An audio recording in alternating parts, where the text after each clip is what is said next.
الصلاة خير من النوم. ناظرین السلام علیکم ورحمۃ اللہ وبرکاتہ۔ بسم اللہ الرحمن الرحیم۔ ناظرین، امید ہے آپ لوگ خیریت سے ہوں گے۔ اللہ تعالیٰ آپ لوگوں کی ہر پریشانی دور کرے اور ہر حاجت پوری کرے۔ ناظرین، آج کا وظیفہ قرآن پاک کی چھوٹی سی سورہ کا ہے۔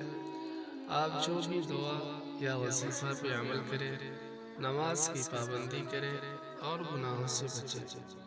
اگر ہم کوئی عمل کر رہے ہیں، اثر نہیں نظر آتا تو دوبارہ کریں۔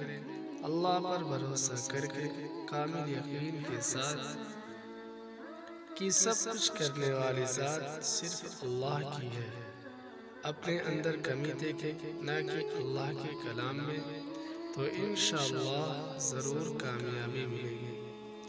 ناظرین، وظیفہ کی طرف چلنے سے پہلے آپ کو یاد دلا دوں، اگر چینل پہ نئے ہیں تو چینل کو سبسکرائب کر لیں تاکہ آپ کو اسی طرح کی اچھی ویڈیو ملتی رہے۔ ویڈیو کو لائک شیئر ضرور کریں۔ چلتے ہیں وظیفہ کی طرف۔ ناظرین، آپ فجر اور مغرب کی نماز کے بعد 21 مرتبہ سورہ کوثر پڑھیں اور دعا کریں۔ اگر اپنے لیے کر رہے ہیں تو اپنے لیے دعا کریں، کسی اور کے لیے کر رہے ہیں تو ان کی شادی کے لیے آپ دعا کریں۔ لڑکا بھی اس عمل کو کر سکتا ہے اور لڑکی بھی کر سکتی ہے۔ یہ بہت چھوٹی سی سورت ہے، یہ 30 پارے کے اندر ہے۔ اس سورہ کی بہت فضیلت ہے، آپ یہ عمل ہر روز کریں۔ انشاءاللہ کچھ ہی دنوں میں نیک اور اچھے رشتے مل جائیں گے۔ ملتے ہیں اگلی ویڈیو میں، اپنا خیال رکھیں۔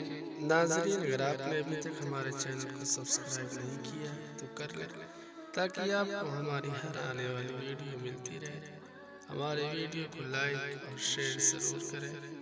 جزاک اللہ۔ السلام علیکم ورحمۃ اللہ۔